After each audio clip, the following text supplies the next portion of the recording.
faut avoir un ticket, Danny, pour voir un film. Et justement, j'ai le ticket. Dès qu'il sort d'une salle obscure, Bobo Léon dégaine son micro-baladeur et commente le film qu'il vient de voir. Je ne veux plus entendre parler de film. Ciné-Parler, sur Cinéma Radio. Je suis sûr que t'adores les répliques de cinéma du genre « Fais-moi plaisir » ou « Je suis ton pire cauchemar ». Et celle-là, qu'est-ce que t'en dis? Les babiles débiles du babouin nubile. www.cinemaradio.net. Ah, tu l'attendais pas, celle-là, hein? Et sur toutes les plateformes de podcast.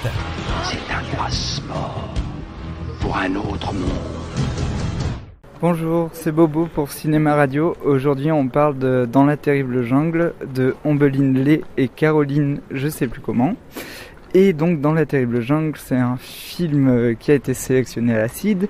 C'est un documentaire, mais bon, le film va se jouer de nous assez rapidement, enfin surtout à la fin, qui se passe dans un IME, mais ce n'est surtout pas un film sur le handicap, et c'est un IME qui accueille des enfants aveugles. Mais très vite, ce sujet est mis de côté, et en fait, pour moi, ce film, il parle de l'adolescence, du travail, et de la musique, parce qu'en fait le film est centré sur deux ateliers de l'IME, à savoir les paysagistes et la musique. Du coup souvent les enfants font les deux, ils font aussi partie du groupe de musique et du groupe paysagiste.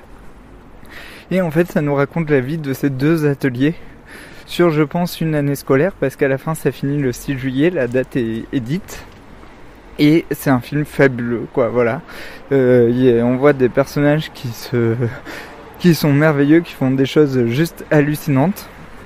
Alors si vous voulez aller voir le film dans la terrible jungle, vous pouvez arrêter le podcast maintenant, allez le voir à partir du 13 février, allez le voir dès le premier jour de la sortie. Et voilà, vous pouvez couper le podcast et aller le voir. Et aussi, après l'avoir vu, il y a aussi sur Cinéma Radio disponible l'interview que j'ai fait de Tristan Thomas et de Ombeline Lé. Du coup, Ombeline Lé, la réalisatrice du film, et Tristan Thomas qui a travaillé sur la musique en post-prod, il vous explique ce qu'il a fait dans l'interview, qui est très intéressant. Et dans la terrible jungle, c'est un film incroyable. Donc maintenant je peux commencer à vous divulgacher le film, vu que vous avez éteint le podcast, que vous êtes allé voir le film et que vous êtes en train de le réécouter. Et donc à un moment donné, il y a une scène musicale avec un des personnages, Ophélie, qui chante la femme chocolat dans la piscine et qui fait le rythme avec l'eau. Je sais pas si vous vous rendez compte de quelqu'un qui arrive à faire du rythme avec l'eau. Moi j'arrive déjà même pas à applaudir en rythme dans mes mains, alors chanter une chanson aussi difficile que la femme chocolat avec ses pieds et avec de l'eau, et arriver à faire le son avec, c'est juste incroyable. À un moment donné, il y a une scène où on met des perles dans la pâte à modeler. Du coup ça m'a fait beaucoup rire, parce que bon, dans les centres sociaux, dans les ITEB et les IME, on se sert souvent des pots de pâte à modeler Plaido pour ranger d'autres trucs. Et le personnage range des perles dans de la pâte à modeler et elle fait de la musique avec après. Et c'est assez incroyable. Bref, en fait, ce film, c'est une succession de scènes très belles et superbes. En fait, c'est une beauté pour les yeux, parce que la manière dont le film est cadré en plan large, c'est sublime. Et c'est aussi un plaisir de ce qu'on voit, quoi. C'est un film qui dédramatise le handicap complètement. Il pose plein de questions par rapport à est-ce qu'il faut éteindre la caméra ou pas. Il met à distance, et à la fin du film on va se rendre compte, par exemple, il y a une scène où un personnage sort dans le couloir, un des adolescents de l'IME sort dans le couloir et n'arrive pas à reboutonner sa fermeture éclair. Et du coup on se demande si les réalisatrices n'ont pas coupé la caméra, pourquoi elles n'ont pas coupé la caméra à ce moment là, et tout ça.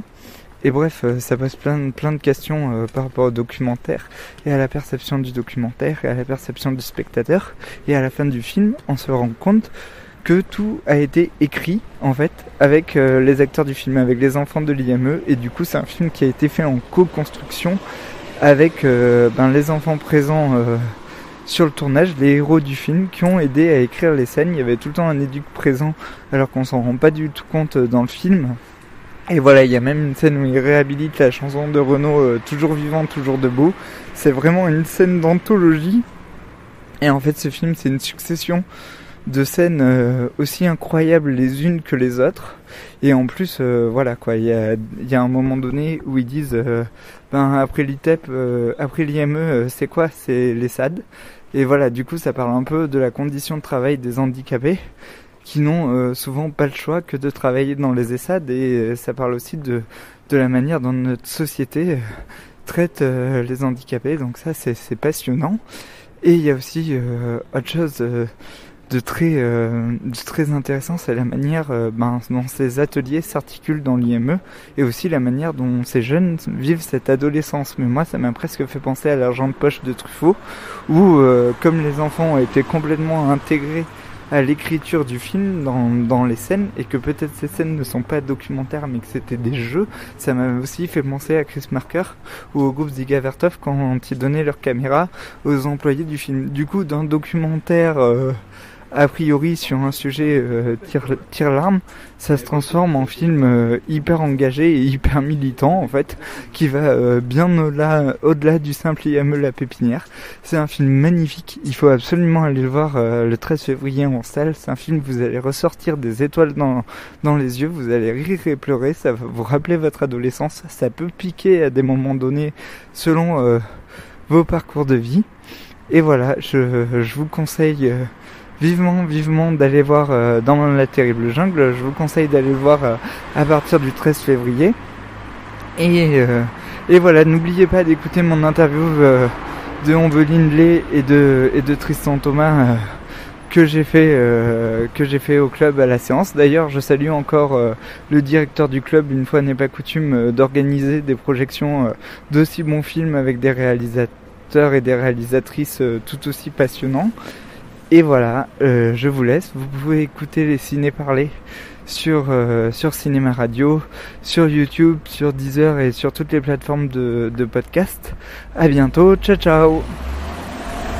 Il faut avoir un ticket, Danny, pour voir un film. Et justement, j'ai le ticket. Dès qu'il sort d'une salle obscure, Bobo Léon dégaine son micro-baladeur et commente le film qu'il vient de voir. Je ne veux plus entendre parler de film.